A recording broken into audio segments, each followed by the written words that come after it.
Let's explore how to build a great marketing website or landing page in 5 steps. Now, this is video number 3 in my marketing funnel series. So if you haven't yet watched the previous videos, I do recommend that you check them out, and I'll link them up for you down in the video description box. But in this video, we're going to talk about how to build a great marketing website. Now, the unfortunate reality is that most business websites are terrible. They're often built using cookie cutter templates that are never customized or just never optimized for the specific product or service that the business sells. And oftentimes they really fail when it comes to providing clear and effective marketing language that helps customers understand exactly what they sell or what they are offering. And instead, a lot of these websites use technical jargon or industry terms, or they just use overly creative language that fails to resonate with visitors and ultimately leaves people more confused and unable to make a purchasing decision. But worst of all, I would say, is the fact that most business websites fail to make a compelling offer. They talk about their business, they talk about their team, maybe they talk about their founding story, but they fail to address the immediate needs of people that are visiting the website. So in this video, we're going to cover 5 powerful tips for how to create a great marketing website. And these are the exact strategies that I've used to create many different landing pages and many different product websites. And if you follow the steps in this video, you will end up with a website that is far more likely to convert visitors into paying customers. And just to be totally clear, this is not a step-by-step guide on how to code or how to construct your website. Instead, we're going to focus on 2 specific things. First and foremost, how to identify the right structure and flow for your website based on the product or service that you happen to be selling. And second, how to create effective marketing messaging to more effectively convert visitors into paying customers. So by the end of this video, you're going to have a custom-tailored website mockup complete with marketing messaging that you can then take to a professional web developer. Or if you feel comfortable and confident, you can build it yourself using one of the many online visual website builders out there, including Squarespace, Editor X, or something like Webflow. So let's begin with step number 1. Find a proven structure. Now, the reality is you could fill a small library with books and other resources on the many different ideas and strategies behind how to create an effective marketing website. But a really powerful way to shortcut that entire process is to identify 2 different websites that will serve as inspiration for your own website. The first is for structural inspiration, and the second is for design inspiration. Now, we're going to tackle the second category here in a moment, but let's begin with structural inspiration. The goal here is to find a proven website model that is already effective for selling the kind or the type of product that you sell. So for example, you might sell a physical product, a digital product, an in-person service, an online membership. Whatever it is that you sell, you want to identify a website that is already highly effective at selling that type or that kind of product, but in a different industry or to a different audience. So if you're selling an online membership for musicians, you would look for sites that are selling other online memberships for a different interest or for a different hobby. And likewise, if you're selling an in-person service like electrical work, you would look for other in-person services like plumbing or garage door installation. The point here is that you're looking for a winning formula for your type of product or service. That way, you don't have to start with a blank canvas and you don't have to start with cookie cutter templates. Now, the right website will serve as an inspiration for the entire structure of your website. Everything from the layout to the text to include, to the order in which to convey certain ideas, and even the optional use of sections like customer testimonials or feature highlights or even checkout options. So it's very important that we identify the right website to use as structural inspiration. So with that in mind, here are 5 important criteria to consider when you're looking for the right website. First and foremost, it should generate a high volume of sales. This should go without saying, but we want to draw inspiration from a website that is highly effective at converting visitors into paying customers. Now, the unfortunate reality is that many business websites are just glorified online brochures for a product or service that either isn't selling well, or if it is selling well, oftentimes those sales are being generated from a different sales or marketing channel. So the website itself isn't actually responsible for driving a significant amount of revenue, which of course is not the kind of website we want to be emulating here. So it's very important that we identify a website that is responsible for driving a significant amount of sales. Now, this isn't always easy to determine, but generally speaking, a good shortcut is looking for a product that is very popular and that you know sells well, and for a situation in which the business is pretty aggressive at promoting the website as a primary sales channel. So if you can tell that they're running online marketing campaigns that go directly to the website and that they're clearly trying to use the website as a primary sales tool, then generally speaking, that's a good indication that the website is well optimized. Second, it should have a simple design. We want to avoid drawing inspiration from websites that use complex animations or other visual elements that will be difficult to emulate. And ideally, what we want to do is find a website that, again, converts very well, but just primarily consists of simple imagery and simple text so that it'll be much easier for us to recreate that with our own website. Third, it should have minimal navigation. We want to keep things simple for visitors by having as few pages as possible. In fact, many highly effective marketing websites just have a single long-form page that covers all of the essential information that a visitor might need to know if they're going to make a purchasing decision. Now, of course, there are no hard and fast rules here. You might sell multiple products. There might be a good reason for you to have secondary pages covering certain information, but as a general rule, it's really important to lean towards a simple website, and if you can get away with it, just having a single page covering the information that a visitor needs to know in order to decide whether or not to buy your product or your service. Fourth, it should adopt best practices. We want the website to instantly feel familiar to first-time visitors so they don't have to learn how to navigate or how to browse the website before they can actually learn about our product or our service. So it's very important that we incorporate standard best practices like having a logo in the top left corner, having a clear and prominent headline near the top of the page, and having calls to action throughout the page. For example, a buy button or a sign up button in the top right corner of the page, and again, perhaps right below the headline and closer to the very bottom of the website. It's important to have these common themes, these common patterns that people are used to seeing on other websites around the internet. Last but not least, the site should be mobile friendly. This is important because the majority of web traffic today comes from mobile devices like smartphones and tablet computers. So your website needs to work well on these smaller screen sizes. Now, of course, almost any website can be reformulated to work as a responsive website that will appear well on smaller screen sizes, but it's just so much easier if the site that you are using as structural inspiration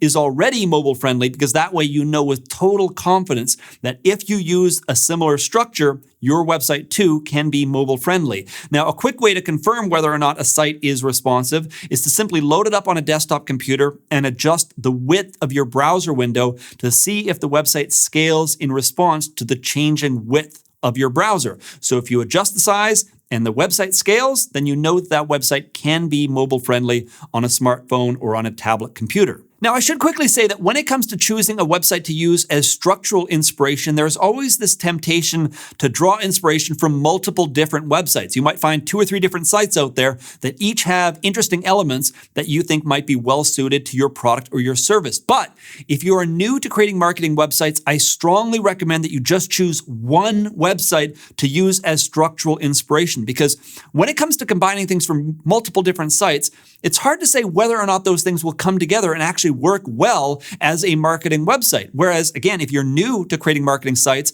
it's so much easier just to choose one site that you know is already working well and to start from there so that you have a rock solid foundation. Now, of course, we are going to be customizing the structure. We're going to be changing some of the visual elements, some of the color scheme. We're going to be rewriting the marketing copy and things like that as we progress through this video. And you always have the option in the future to change things further. But we want to start somewhere with a rock solid foundation. So that is why I recommend that you just choose one website for this first step. Step number 2, get design inspiration. Once you have a clear structure for your website, it's time to adapt it to better suit your product or your service. So, as mentioned earlier, we need to identify a second reference website. The first reference site was all about the structure, and it was based on the type or the kind of product that you sell. But this second reference website is about the design, and so it's to be inspired by different products that critically are sold to your ideal customers. So the first step here is identifying other products or other services services that your ideal customer is likely to buy. Now, this is something that we briefly tackled in the very first step of this overall series, but the idea again here is to identify other products or other services that your customer is likely to purchase. So for example, if you sell online guitar lessons that teach someone how to play country music, well, it's probably fair to assume that your target customer owns a guitar. Maybe they own a cowboy hat or two. Maybe they own or have purchased music from popular country music artists. So you can start to identify the other kinds of things that they are likely to buy. And then what you can do is you could look at the business websites or the marketing websites for these kinds of products and services and start to look for what they tend to have in common when it comes to design elements. So things like color schemes, imagery, fonts, all of these kinds of things. You can start to look at these different sites and most importantly, not just borrow individual elements, but look for what they tend to have in common, because this typically speaks to the needs and the preferences of your ideal customer in terms of what they are used to seeing when they are shopping for products or services that interest them. So again, where the first site was really about the structure, this is not going to affect the structure at all. We're now looking for a site solely to influence the design elements. And again, this tends to come down to things like imagery and visuals and things like color scheme and things like fonts. So for example, when it comes to a site that's selling some kind of physical product, well, any structural site out there, your structural inspiration site might show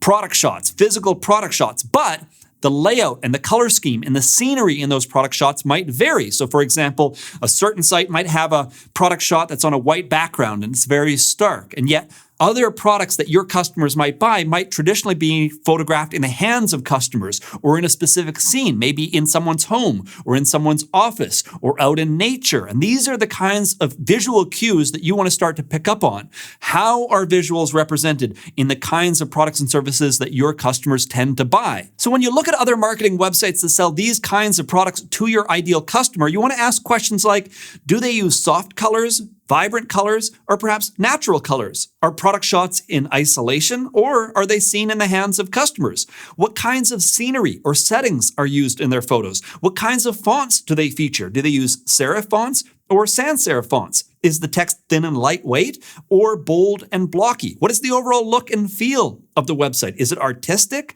Is it professional? Is it minimalist? All of these different kinds of things can influence the appearance of your website. And again, just to be totally clear, we're not changing the structure at all here. We're effectively reskinning or retheming the website based on the color schemes and visual elements and fonts and things like this that are more likely to appear on other websites that your ideal customer is likely to buy from. So we're again trying to take proven effective strategies that already work, that your customers are already used to seeing, and then we're applying those visual elements to the structure that we identified in the previous step. And again, as with that previous step, you always retain the option of making further changes down the road, but the point here is we want to start with something that we know works. We don't want to just guess, and we don't want to impose our own stylistic preferences on our customers. We want to start with something that we know they already like. Step number 3, write a great headline.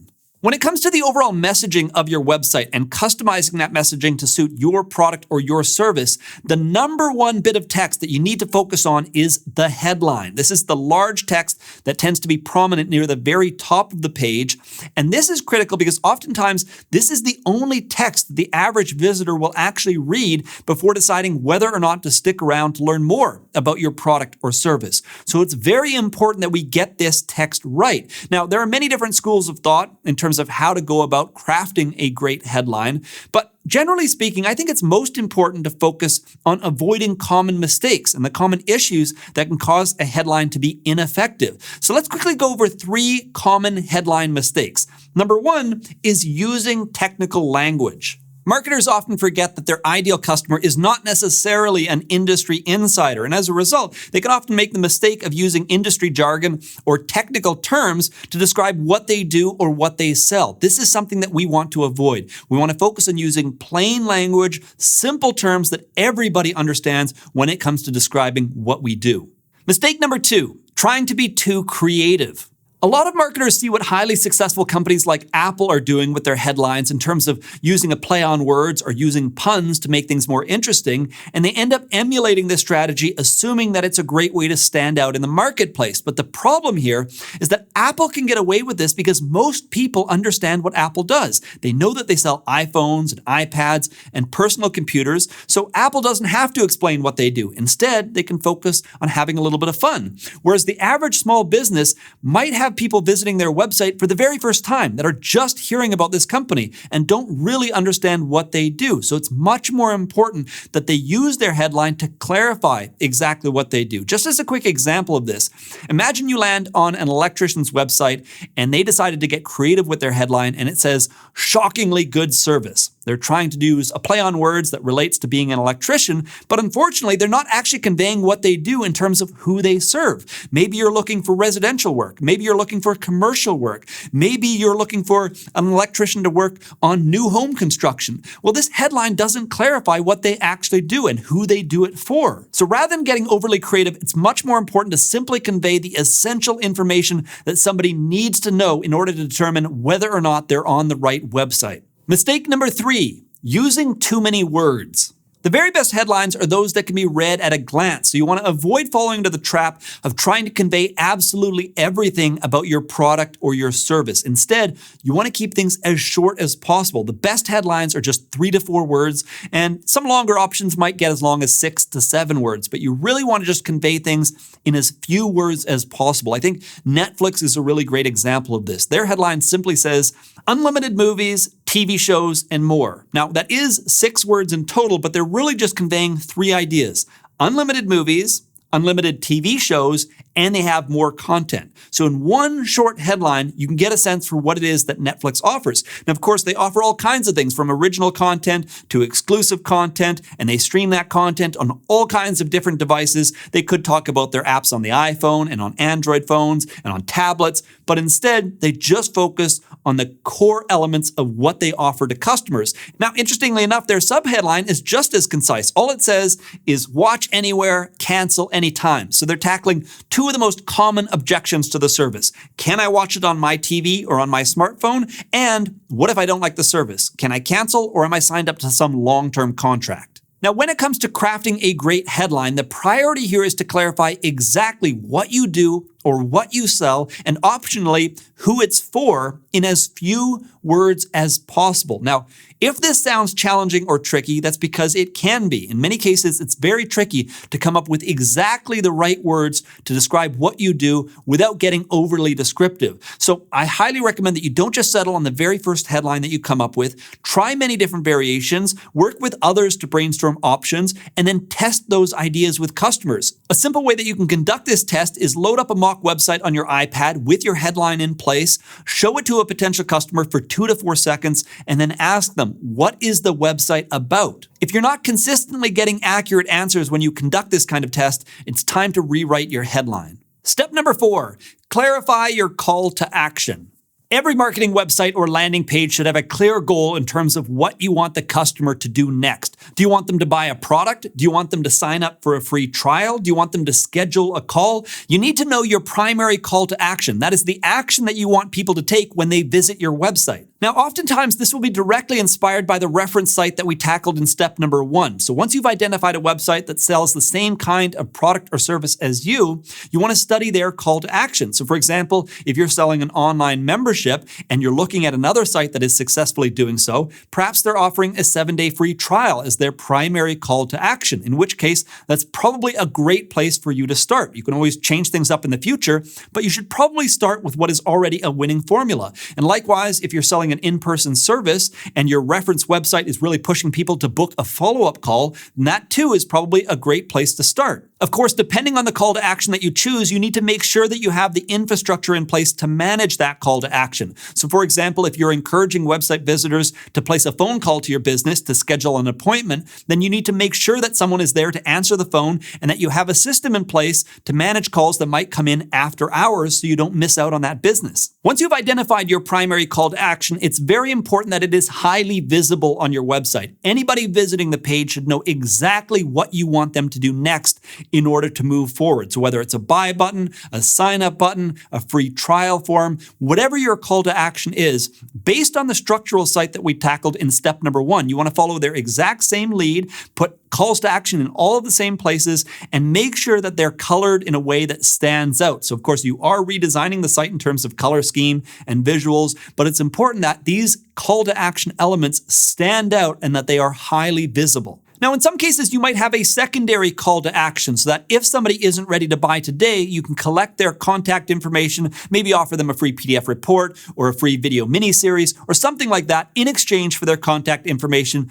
so that you can follow up with them in the future. And this is something we're going to talk more about later on in this series. But generally speaking, you want to make sure that your primary call to action stands out and that everybody understands that is the action you're hoping they will take. And oftentimes, you can actually merge what is your primary and your secondary call to action. So for example, in the case of an online subscription service, instead of offering them the option to either sign up or join a free trial, you might just merge these two options and invite everybody to get started with a free trial. That is the approach that Netflix uses, for example. The key point here is you want things to be as simple as possible. You don't want visitors to get bogged down choosing between multiple options. You want them to have one clear action that they can take in order to engage with your business. Step number 5, create your website mockup.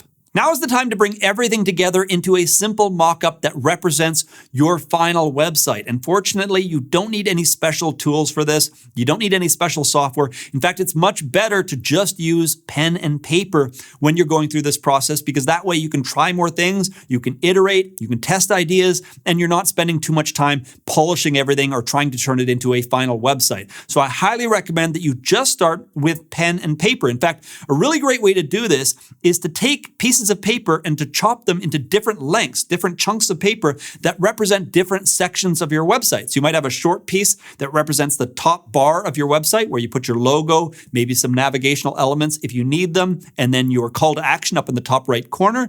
Below that, you might have a slightly taller section to represent the area that is going to contain your headline and another mention of your call to action and perhaps a sub-headline between those two elements. And then you're going to have longer sections to represent the different structural elements of your website. So whether it's a feature section where you might have text on one side and an image on the other, and then alternate and have an image on the one side and text now on the other.